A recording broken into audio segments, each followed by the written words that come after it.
Welcome to the deep dive. Today, we're embarking on, well, quite a fascinating journey. We're peeling back layers of tradition to look at a really quite radical image of Jesus the mystic. We're kind of setting aside the usual historical timelines, the politics for a bit, and focusing purely on this idea of inner enlightenment, self-realization. And the main text we're digging into for this is crucial, the Gospel of Thomas. Our goal really is to pull out the core mystical insights from it, to understand why it pushes so hard for this urgent inward path. Right. And the Gospel of Thomas, it's really different from the four Gospels most people know, Matthew, Mark, Luke, John. For anyone not familiar, maybe we should quickly say this isn't just any old book. It's classified as a Gnostic text, right? Yeah. Non-canonical. Yeah, that context is absolutely vital. Being Gnostic means it puts gnosis, that's direct internal knowledge or enlightenment, ahead of, say, external faith or belief systems. So this text, it doesn't really tell the story of Jesus's life or his miracles. It's pretty much just a collection of sayings, 114 of them, riddles, parables, designed to spark something inside the listener. To provoke an internal shift, you mean? Exactly. It's all focused on revealing that divine spark within you. And to help us kind of structure this, we're looking at it through the lens provided by Grandmaster Waxira and the Sacred Atlantean Brotherhood. Their view is that this text is almost like a blueprint for deep inner awakening, confirming that real spiritual work means getting beyond what they call the outer world of illusion and really committing to transforming yourself from the inside. That modern perspective does help bring some order to these sayings, which can feel a bit scattered otherwise. Their philosophy lines up, well, it emphasizes bypassing dogma, bypassing external rituals in favor of self-discovery, a direct realization of higher consciousness. Okay, so let's unpack the very first, maybe the biggest challenge this text throws down. It starts with one of the most famous and probably most radical sayings. Where exactly is the kingdom of God? Saying 3 just turns conventional ideas about heaven completely upside down. Yeah. Saying 3 is a direct hit against leaders who point outwards, who promise some distant or future divine place. Jesus basically warns against them. He says, if those who lead you say to you, see, the kingdom is in the sky, then the birds of the sky will precede you. If they say to you, it is in the sea, then the fish will precede you. That's brilliant rhetoric, isn't it? It makes chasing after some far-off heaven sound almost silly, pointless even. But the real core of the mystical teaching is what comes next. It is. The final line flips everything. Rather, the kingdom is inside of you and it is outside of you. And that is the absolute foundation of the mystic view. Inside and outside. Yes.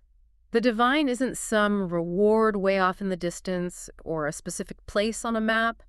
It's non-local. It's fully woven into your own being. And at the same time, it's what animates the whole world around you. Okay, but if it's both inside and outside, doesn't that sound a bit like one of those philosophical riddles, that kind of leaves you right back where you started, wondering what the kingdom actually is?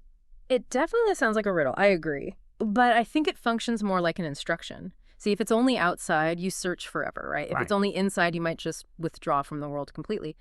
By saying it's both, Jesus is insisting on an integrated consciousness, a state where you see the sacred unity, the connection between your inner self and the outer world. Okay. So the kingdom isn't a place you go to, it's a way you see. It's realized right now, in the present, when that boundary between inner and outer dissolves. Which implies you have to actively work to change your perception. It's not passive. Precisely. And that leads us nicely into the next really profound teaching, saying 70.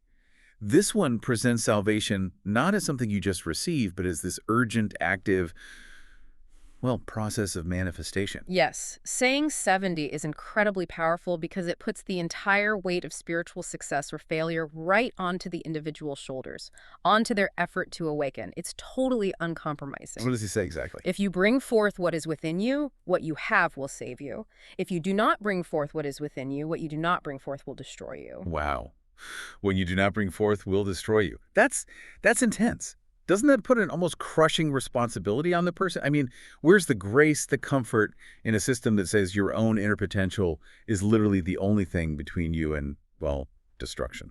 That tension is exactly why this text feels so revolutionary, I think. The mystic path often does sidestep the comfort of, say, external grace.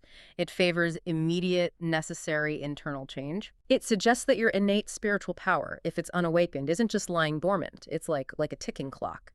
If you fail to bring out your highest truth, your wisdom, that divine core within, then that stagnation leads to spiritual ruin or destruction by staying trapped in illusion. It's a call for radical self-accountability. So salvation isn't about believing the right doctrines or ideas. Yeah. It's about becoming the highest version of yourself, actually doing the work. Exactly. It frames self-actualization as the ultimate spiritual goal, the prime directive almost. Okay, moving from that individual power to maybe the structure of reality itself, we hit this core idea in pretty much all mystical traditions, integrating opposites, oneness. This seems to require dissolving boundaries completely. How does the mystic Jesus tell us to achieve this unified state?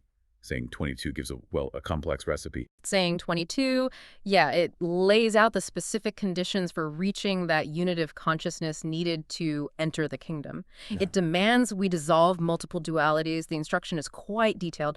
When you make the two one, and when you make the inside, like the outside and the outside, like the inside? Okay, the inside-outside part connects back to that non-local kingdom idea we just discussed. Yeah. Makes sense. Right. But then it continues. And when you make the male and the female one and the same, so that the male not be male and the female not be female, then will you enter the kingdom. Whoa. Okay, that's heavy lifting. Making the male not male, the female not female. What does that actually mean in a spiritual sense? It's not about physical gender, presumably. No, almost certainly not about physical identity. It's about transcending energetic polarities. In a lot of esoteric thought, reality is experienced through these dualities. Light, dark, active, passive, logos, intuition, you know. The male and female here are like archetypes for these energies. So making them one and the same means integrating the rational side and the emotional, intuitive side of your own psyche. Reaching a state of complete energetic balance where your whole not tilted too far one way or the other. So it's not about getting rid of these energies, but holding them together. Dissolving the conflict between them inside yourself. Precisely. Integration. And this is where maybe the tools from more contemporary esoteric schools, like the sacred Atlantean Brotherhood you mentioned, could come in as practical ways to actually do this. Yes, exactly. If the goal is this kind of deep unity and the path demands inner mastery, you probably need some tools. The Brotherhood system offers certain, let's say, physical and mental anchors to help achieve this integration. Like what, for example? Well, for instance, in their teaching for what they call the navigator degree, they really emphasize the compass, which represents the rational, focused mind. Wait, hang on. If this is a mystical journey, focusing on intuition and getting beyond the ego, why is the rational mind the compass needed? Seems a bit contradictory. That's a great question. Because, you see, the path of gnosis isn't irrational. It's more like transrational. It goes beyond reason but doesn't discard it. The mind is crucial for navigating the illusions of the material world. Okay. You use the compass, the rational mind, to keep clarity and direction, to make sure you don't get lost, mistaking external noise for inner wisdom. But then there's the anchor, which represents the breath. The breath. Yes, and the anchor, the physical focus on breathing, that's the mechanism for actually dissolving duality in practice.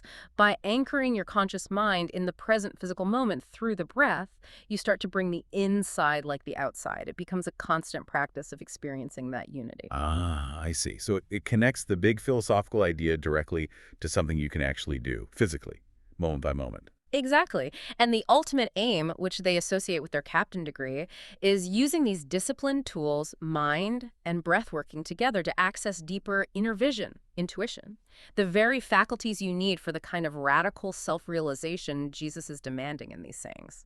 Right. Now, if the whole focus is so intensely internal on unifying the self, bringing forth your inner truth, what does that imply for the more established outward spiritual practices?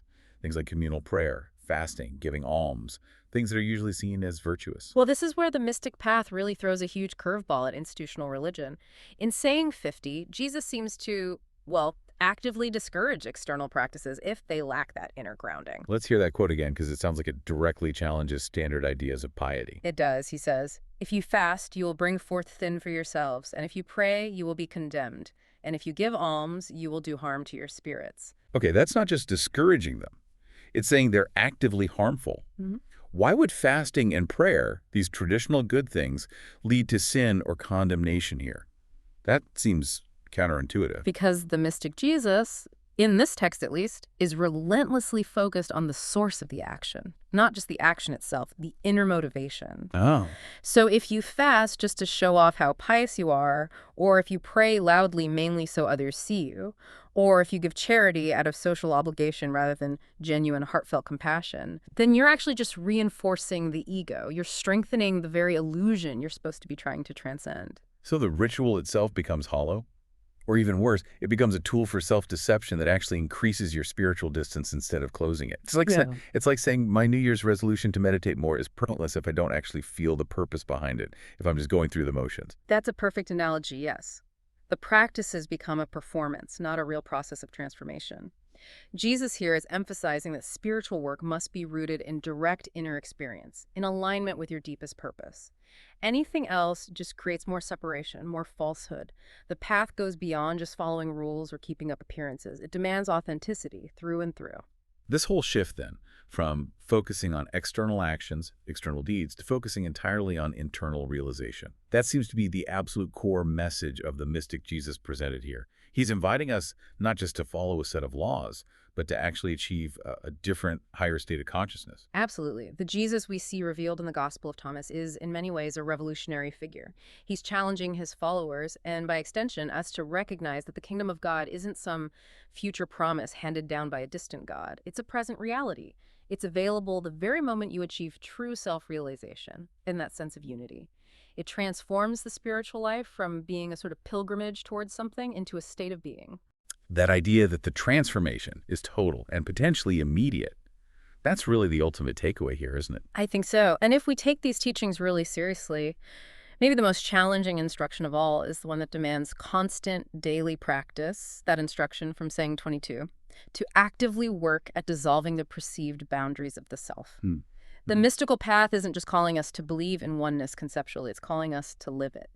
So, the final question, maybe for you, the listener, to ponder is, what does it truly look like, day to day, in your interactions, in your internal life, to constantly work at making the two one, to merge the inside and the outside? That, it seems, is the real journey the mystic Jesus requires us to undertake.